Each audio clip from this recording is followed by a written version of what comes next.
Cheating, மொள்ளமாரித்தனம், இந்த பித்தலாட்டம் இதெல்லாம் இல்லாமல் பாரதிய ஜனதா கட்சி இந்தியாவில் ஆட்சிக்கு வந்திருக்கு. மக்களால் புறக்கணிக்கப்பட்ட மக்கள் விரோத டாக்ஸை போட்டு இப்படி சாவடி அடிக்கிறாங்க. ஒன்றுமே இவங்களுக்கு தெரில. இவங்களா ஒரு நாள் தாக்குதல் நடத்திட்டு அதை இவங்களே நிறுத்திட்டு போருன்னு சொல்கிறது இப்படி என்னென்ன 4 ரூம்ல 68 பேர் வசிச்சாங்க அப்படின்னு எவ்வளோ ஃபேக். அப்பா பேர் ஏபிசிடி டோட்டலாவே எல்லாமே திருட்டு கும்பல் தான். எல்லா கும்பலும் தேர்தலில் இருந்து பூத்தில் இருந்தவன்ல இருந்து டாப் வரைக்குமே திருட்டு கும்பல், ஒரு கொள்ளை கும்பல் புகுந்து ஒரு நாட்டை. தாவேகா தலைவர் விஜய் அவர்கள் ஒரு அறிக்கை கொடுத்துருக்காரு. விஜயெல்லாம் கணக்கில் எடுக்கக்கூடாது. அந்த நேரத்துக்கு வேற ஏதாவது வேலையை பார்த்தீங்கன்னா தூய்மை பணியாளர்கள் விஷயத்தில் வந்து கொஞ்சம் சீரியஸாக. ஏன்னா தூய்மை பணியாளர்கள் என்பது இருக்கிறதுலே ஒரு இதான வேலையை வைப்பாங்க. எவனோ ஏதோ ஒரு நாதாரி கொல்லப்பட்டு செத்து பேர் அவனுக்கு 1 கோடி தராங்க, 50 லட்சம்.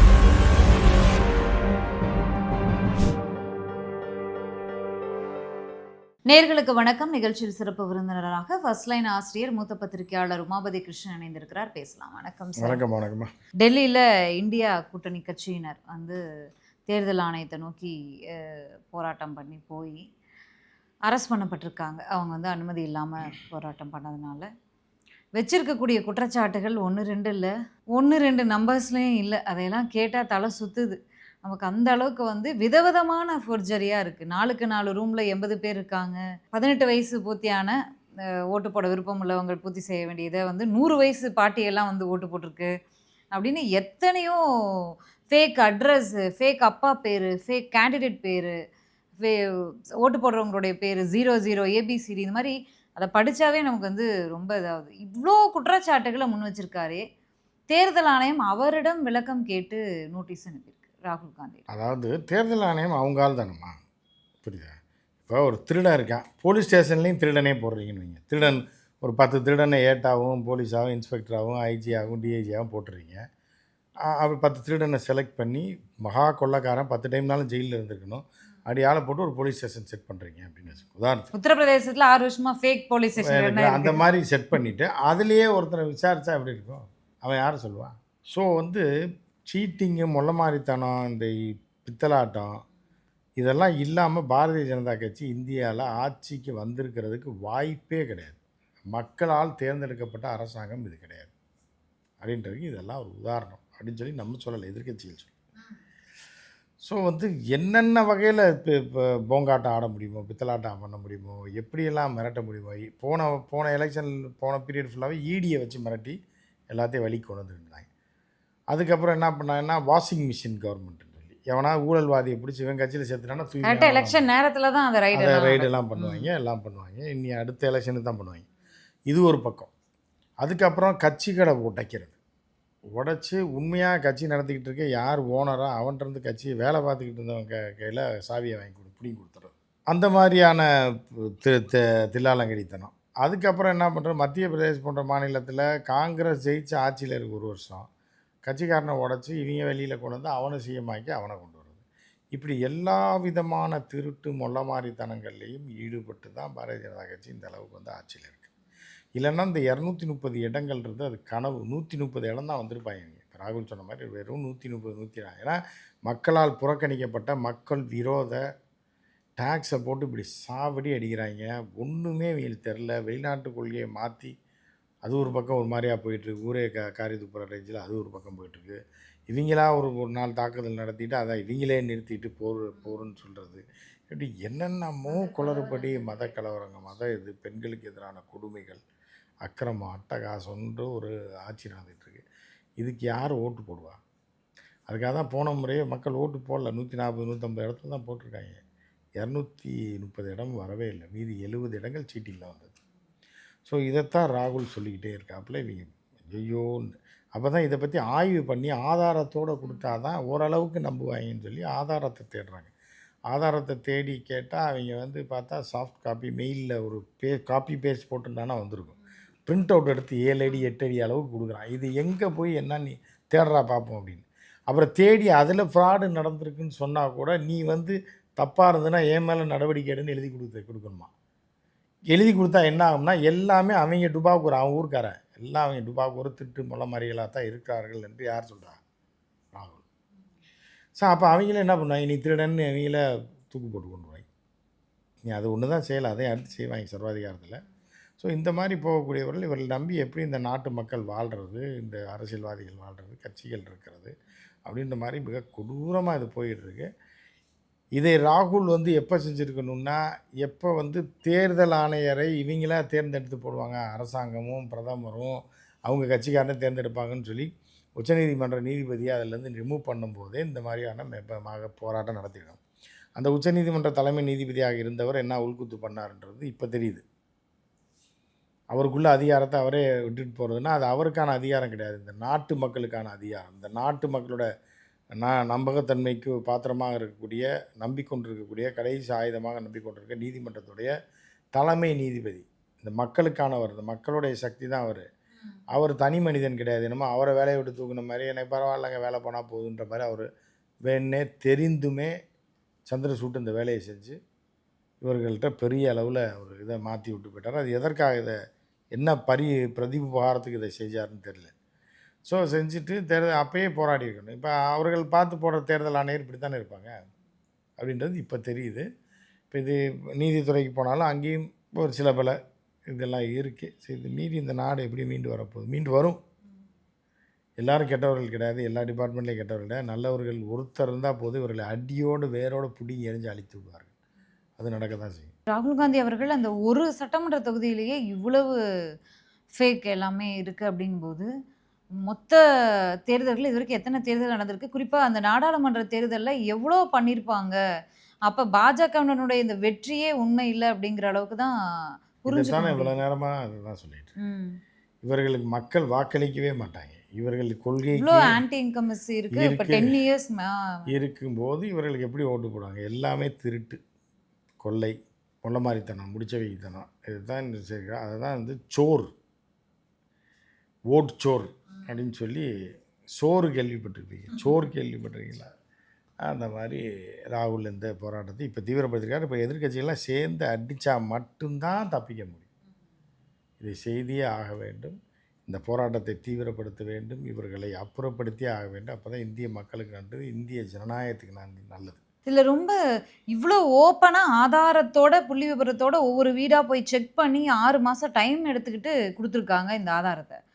இதுக்கு வந்து ஒழுங்கான ஒரு பதில், முறையான ஒரு பதில் வரவே இல்லையே. ராகுல் காந்தி அரெஸ்ட் பண்ணுவதற்கான ஒரு கேள்வி தானே. ஒரு திருடனை போய் அரெஸ்ட் பண்ணிங்கன்னா முதல்ல போலீஸ் வந்து அடித்து சாவடி அடித்தா மட்டும்தான் உண்மையை சொல்லுவான். அது வரைக்கும் டீசெண்டாக கேட்டிங்கன்னா எதுவுமே சொல்ல மாட்டான். திருடனே அப்படி தான் இருப்பாங்க.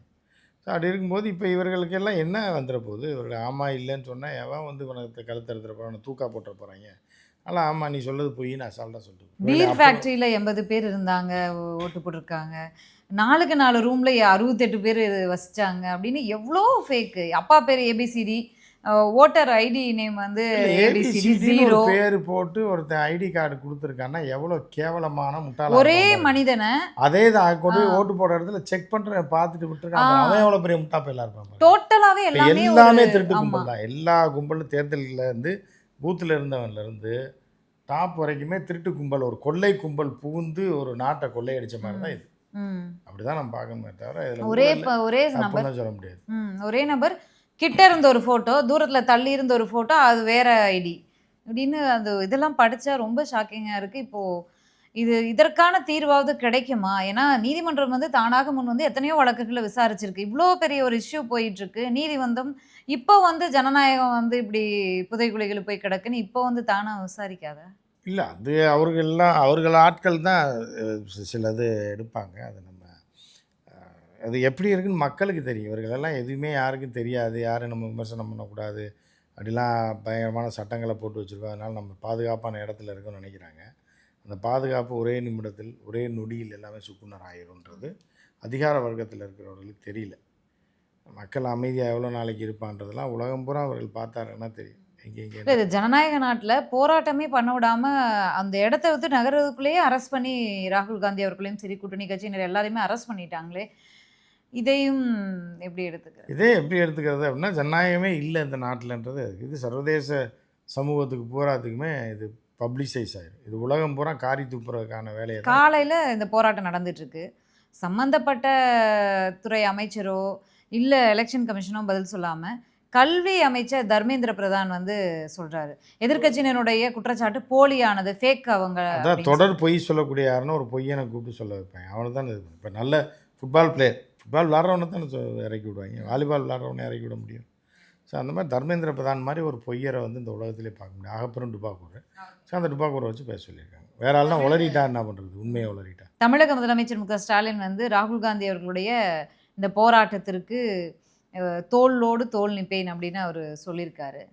தாவேகா தலைவர் விஜய் அவர்கள் ஒரு அறிக்கையை கொடுத்திருக்காரு. நேர்மையாகவும் சுதந்திரமாகவும் வெளிப்படைத்தன்மையோடவும் இந்த தேர்தல்கள் நடக்கப்பட வேண்டும், இந்த கேள்விகளுக்கு தெளிவான பதில்கள் தர வேண்டும், இந்த அடக்குமுறை வந்து தவறானது அப்படின்னு சொல்லி ஒரு ட்வீட் போட்டிருக்காரு. 4-5 நாட்களாக இந்த இஷ்யூ போயிட்டுருக்கு. இன்னைக்கு ட்வீட் போட்டிருக்காரு, ராகுல் காந்தி அவர்களை அரெஸ்ட் பண்ணது தவறு அப்படின்லாம். யோசிச்சு பார்த்துருப்பாப்புல. இதெல்லாம் இந்த ஜிகே வாசன் ஸ்டைல். இது நோகாமல் நோன்பு கொண்டாடுறதுன்றது நான் வந்து கண்டிக்கிறேன்ற வார்த்தை கூட இருக்காது. இதை அவர்கள் அப்படி செய்திருக்கக்கூடாது என்பதை நான் வன்மையாக தெரிவிக்கிறேன். அதனால் வன்மையாக தெரிவிக்கிறது. ஸோ இந்த மாதிரி அகப்பெரும் டுபாக்கூர்கள் அரசியல் கட்சியில் அது ஒன்று. விஜய் தூக்கத்தில் எழுப்பி விட்றாயோ 5 நாள் அனைவருக்கும் நம்பிக்கை ஏற்படுத்தும் விதமாக சுதந்திரமான நியாயமான தேர்தலை அது இவர் சொல்லலைன்னா மற்றவனுக்குலாம் தெரியாதா? மற்றவங்களாம் முட்டாக்குவையா? இல்லை, வீடியோ 2 வீடியோ போட்டு அவ்வளோ ஆதாரத்தை அடுக்கி ராகுல் காந்தி ஒரு எதிர்க்கட்சி தலைவர் இவ்வளவு பேசினார், எந்த ரிப்ளையும் வரல. இன்னைக்கு வந்து டெல்லியில் ப்ரொட்டஸ்ட் பண்ணி அவர் அரெஸ்ட் பண்ணவன் தான் இந்த ஒரு அறிக்கையும் வந்திருக்கு. இல்லை, அதை தான் சொல்கிறேன். இவர்களை வந்து மக்களுக்கானவங்க கிடையாது, மக்களுக்காக கட்சி நடத்துகிறாங்க. சினிமாவில் மார்க்கெட் குறைஞ்சி போச்சுன்னு ஆரம்பிக்கிறாங்க. இதில் என்ன இருக்குது? இல்லை, அது விஜயெல்லாம் கணக்கில் எடுக்கக்கூடாது. அந்த நேரத்துக்கு வேறு ஏதாவது வேலையை பார்த்தீங்கன்னா கூட யூஸ்ஃபுல்லாக இருக்கும். சிலர் என்ன சொல்கிறாங்கன்னா, காங்கிரஸோடு கூட்டணி போவதற்கான ஒரு இதில் வந்து தாவேகா இருக்குது. விஜய்க்கு காங்கிரஸ் வேறு ஒரு பார்வை இருக்குது, அதுக்காக இன்றைக்கி ஒரு ட்வீட் போட்டிருக்காரு அப்படின்னு சொல்கிறாங்க. விஜய் திருப்பி நீங்கள் விஜயை கொண்டு போய் யாரோடைய கோர்த்து விட்றீங்க? நீங்கள் வந்து என்னென்னா, விஜய் வந்து ஏற்கனவே அடகில் இருக்கக்கூடியவர். புரியுதா? சபரிலால் ஜெயின் கடையில் அடகில் இருக்கார். நீங்கள் வேறு கடையில் அது அடகில் இருந்து எடுத்து வைக்கலான்னு பார்த்தீங்கன்னா அந்த அடகு திருப்புறதுக்கு பணம் வேணும்ல. ஏற்கனவே அவர் அடகில் தான் இருக்கார். தூய்மை பணியாளர்கள் தொடர்ந்து போராட்டத்தில் இருக்காங்க சென்னையில். பேச்சுவார்த்தை தோல்வி, அவங்களோட கோரிக்கைகள் நிறைவேற்றப்படலை, வாக்குறுதி கொடுத்தீங்களே அப்படின்னு மிகப்பெரும் ப்ரொட்டஸ்ட் தான் அவங்க பண்ணிகிட்ருக்காங்க அமைதியான முறையில். பல்வேறு கட்சியினர் போகிறாங்க, சந்திக்கிறாங்க, அவங்களோட போராட்ட களத்தில் நிற்கிறாங்க, எல்லாம் நடக்குது. தாவேகா தலைவர் விஜய் அவர்கள் வந்து இந்த தூய்மை பணியாளர் பிரதிநிதிகளை பனையூருக்கு வர வச்சு அவங்களோட இவங்க ஏன் போகிறாங்கன்னு தெரில. பனையூருக்கு இதுக்கு என்ன சம்மந்தம்? அதாவது விருந்து கொடுப்பதற்கு மட்டும்தான் ஒருத்தரை வீட்டுக்கு கூப்பிடுவாங்க. இப்போ நீங்கள் ஒரு கல்யாணத்துக்கு பத்திரிக்கை வைக்கிறீங்க.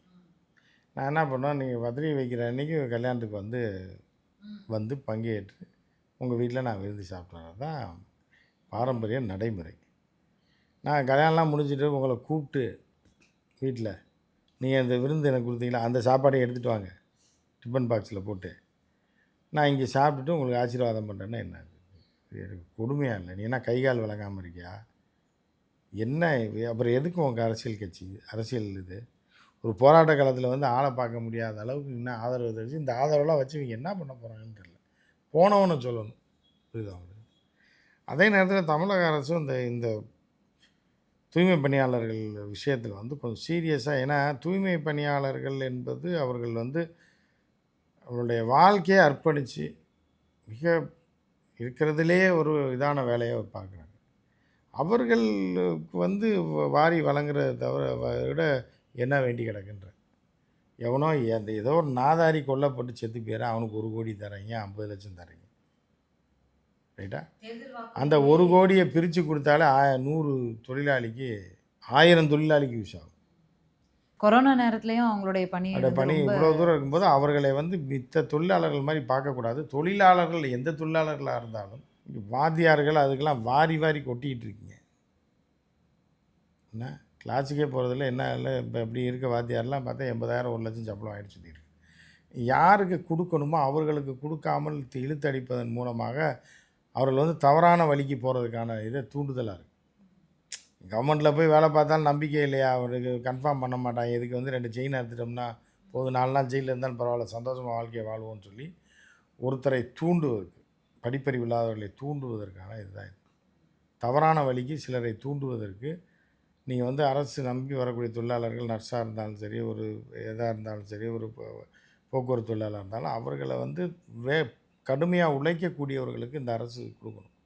மேனாமினிக்கைகளாக இருப்பவர்கள்லாம் நல்லா சம்பாதிச்சிட்டு இருக்காங்க கவர்மெண்ட்டில், லஞ்ச லாவணியத்தில் ஊறி திளைக்கிறான். ஸோ அதை விட்டுட்டு இவர்கள் கீழே இருக்க அடிமட்டத்தில் இருப்பவர்களை அரசு வந்து இந்த மாதிரி பாரபட்சத்தோடு பார்க்கக்கூடாது. அவர்களுக்கு என்ன கொடுக்கணுமோ முதல்ல அவர்கள் போராடாமே கொடுத்தாங்க. என்ன வாக்குறுதி கொடுத்ததோ, வாக்குறுதி கொடுக்குறோம் கொடுக்கலம்மா, ஒரு கஷ்டப்படுறவனுக்கு செஞ்சே ஆகணுமா?